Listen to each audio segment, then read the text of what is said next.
deemaa jiru ammas akkuma itti fufee jira. Lola kanaanis lubbuun namoota hedduu kan galaafatame yommuu ta'u qabeenyi hedduunis manca'ee jira jechuudha maddoonni beeksan. Maddeenni keenya akka nuuf ibsanitti warroonni lubbuun jiranis jireenyi isaanii guyyaa guyyaadha hammaata deema akka jiru dubbatu. Hojiinis hin jiru gaazinis waan dhabameef wanni ittiin bilcheeffatanis hin jiru jechuun gaaga'ama guddaa keessa akka jiran dubbatu jiraattonni magaalaa muummittii biyya Yemen Sana'aa jiraatan. Dhageeffattoota keenya haala yerootiin wal qabsiisee gabaasan keenya acceptable viewpoint yookaan laga hulul jiraattota biyya Yemen kan tahan magaalaa Sana'aarraa namoota lama bilbilaan haasofsiisee jira. Mee walumaan haa dhageeffannu. Rada harras lillu jira. Haya dhaggeeffadhu siitii numaati. Ammaan kana eega lolli kun ka'ee booda iskaan ilmaan Oromoo capital city keessa qofa hin jiran. Madiinaa Sanaa jedhamu jiran, Madiinaa Ragaa jedhamu jiran, bakka lolli itti deemaa jiru Madiinaa Adan keessa jiran haala hedduudhaan jechuudha. Haala kanatti bakki lolli irra deemaa jiru lolli miilaa jechuudha. Lolli miilaa adani ijoollonni bakka kana jiran dhugaa akkuma namni hundi bakka san jiru hamadaa'uu mala akkanumatti illee waa hundatti gahuu jira. Ammoo maanta na capital city fi magaalota illee maanta na waraana xayyaaraatiin hariiroo jirtu kana keessa jiran isaan dura dursootatti dhufte maali? Warrummaan biyyaatu harki 85 ammaan tana hojii dhaabanii jiran.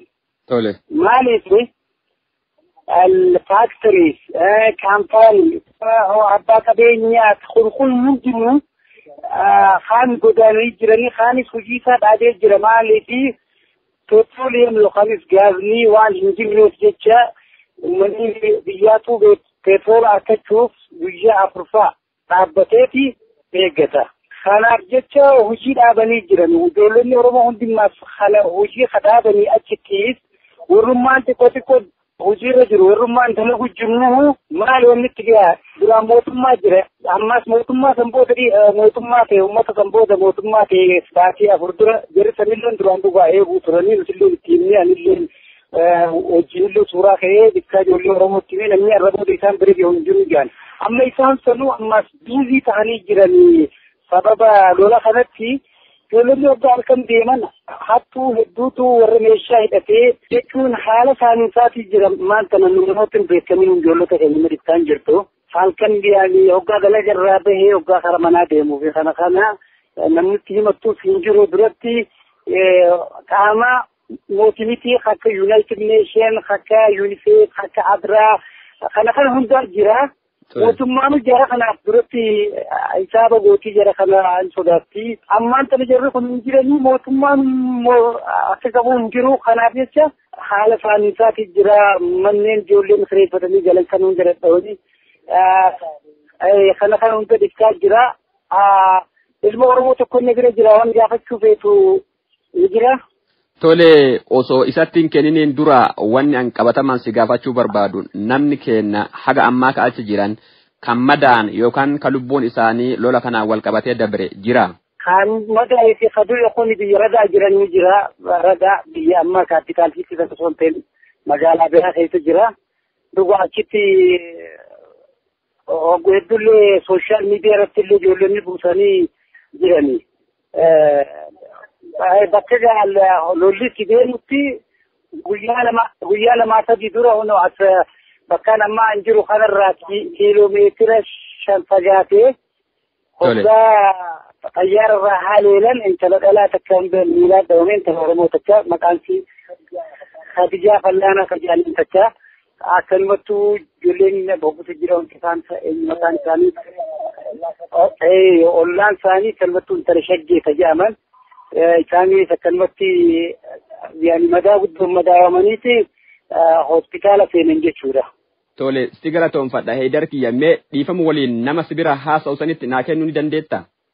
Siifin kenna haala dubbisaatii siin dhagaya. Aloo na dhageessu? Niin dhagaya. Mee dhageeffattoota keenyaaf dura maqaa keessan ibsaa mee yoo ka ibsuun isin mijaa'u taate eessarraa akka bilbila haasayaa jirtanii fi haala jireenya biyya sanii maal akka fakkaatu? Maqaan kiyya Ahmed Abdiin Naanjaanii Harargee Bahaati naannoo nama jireenya keenyaa magaalaa muummichi yemmuu guddichi kana lolli rabbiin jiru kana keessa jirra.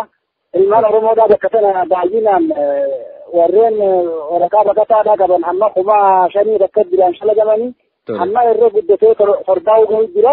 Isa akka manguddoo koominiitiitti bakka sana jirra.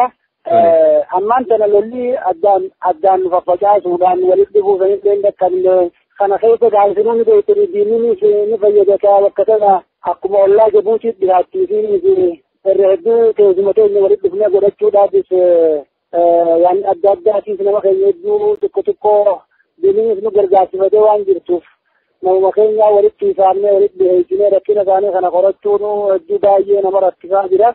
Kanarratti ammas rakkina haala yerootii wajjin nurra deemu wajjin ati akka hamaa bara jiru hundarra akka hamaa seennee jirra.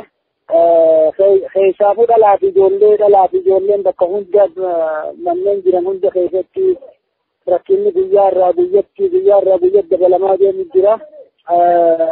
Ammas biyya kanatti wanni galgalfatan waan gaaza ta'eef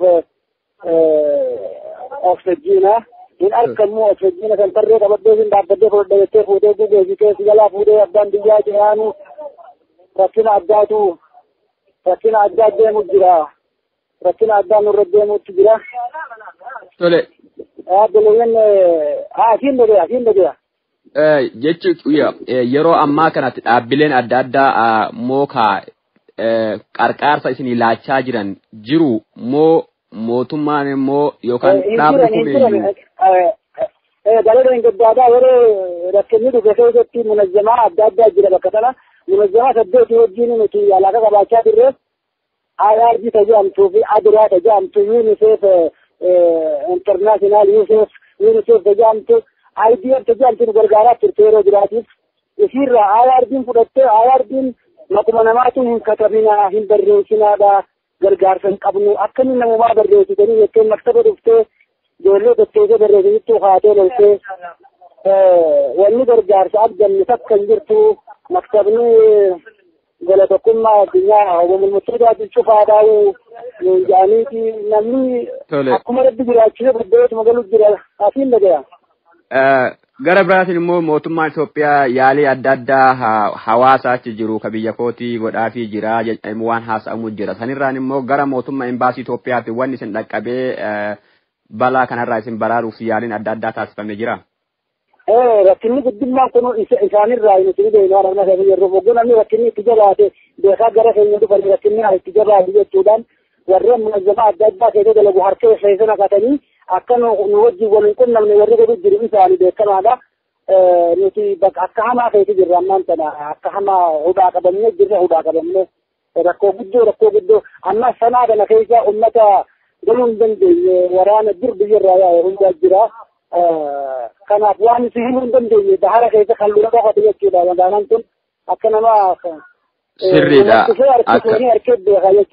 sirriidha akka dansaa si hubadhaa jechi kee hundumtuyyuu sirriidha. Rabbiin si wajjin haa dhaabatu. Mee dhaamsi isin dhageessifatuu barbaadan yookaan itti dhaamatuu barbaaddan maaltu jira? Mee garamiin isin qarqaaramuu hin danda'a? Qarqaarsa bifa kamiitu isin barbaachisa? Wanni ammatti isin muddummootuyuu irra caalaa waan akkamiiti asirratti mee yaada kee? Obboleessa kiyya galateen waan gaarii baay'ee bareedaan na gaafatte naafillee dhiyeessite mallee yaadachiifte. Wallahi ijaa namni waan danda'uun nama gargaara. Hatta yoonii fi gargaarsa biraa dhaban isaan bira ni jira gosti addunyaadha. Mul'attoota maktaba achi jiru keessatti illee ulaa jiran nu ga'anii uummata sani nama xiqqaadhaan itti nama hedduudha ilmaanii dhalaa bajoolleen xixiqqasoon amma akka himanitti kuma shanan san caaltee jirti jedhu ilmaan Oromoo magaalaa Muummichi qofa keessa kan jiru biyya guutuu keessa jenne beekee baay'ee diinama caala. Kanaaf odoo nuuf iyyatanii mala addunyaa hundatti dameelee gargaarsaa hundatti isinillee gargaarsoo nuu ta'a jennee yaanna waan dandeessaniif nu yaaddanii nuti akka nama bahara keessa jiruuti harka baasuu malee waa tokko hin dandeenyu. Amma yeroo sanaaf waan dandeessaniif namni hundinuu yaadaaf gaa namni hoggaa beekee jaawwaa harkurra yaaduu danda'a isiniin nurra yaaduu danda'a. Bakka hunda nu iyyattanii nu yaaddanii irra gaarii nu turte.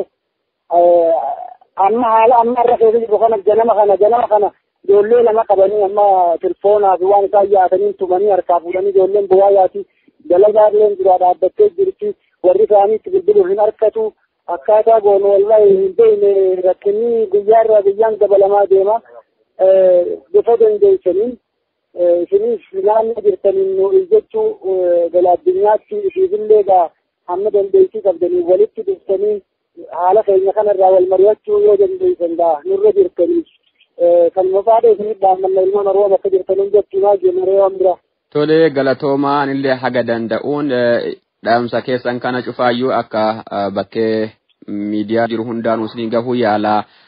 Gara kaan immoo rabbiin isin wajjin haa jiraatu rabbi kooluu ofii jalatti isin haa qabatu isiniin jedha raadiyoo raadahaa irraayi an acceptable viewpoint yaada naa kennitaniif cufa keessaniyyuu isin galatoonfadha oraa bulaa nagaatti naa oola. Galatoom umriidhaan ture. Dhaggeeffattootaaf hordoftoota keenya oduun guyyaadhaaf qindeeffan